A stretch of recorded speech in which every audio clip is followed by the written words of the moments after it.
இந்த வெள்ளை பூசணியில் ஃபஸ்ட்டு என்ன சத்துக்கள் இருக்குன்னு பார்க்கலாம். ஆஸ்பர்ன்னு சொல்கிற வெள்ளை பூசணியில் தண்ணீர் சத்து நிறைய இருக்குது. நீர் சத்துள்ள காய்ன்னு சொல்லலாம். கார்போஹைட்ரேட் இருக்குது. கொலஸ்ட்ரால் ரொம்ப ரொம்ப கம்மியானதாக இருக்குது. புரோட்டீன், சாம்பல் சத்து, fibre, calcium, iron, magnesium, phosphorus, துத்தநாகம், copper, manganese, selenium, vitamin C, potassium, இத்தனை வகை சத்துக்கள் இந்த வெள்ளை பூசணியில் இருக்குது. வெங்காயம் பச்சை மிளகாய் சேர்த்துடலாம்.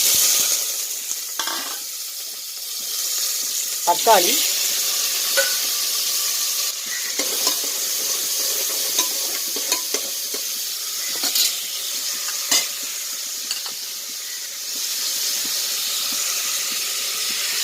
கருவேப்பிலை,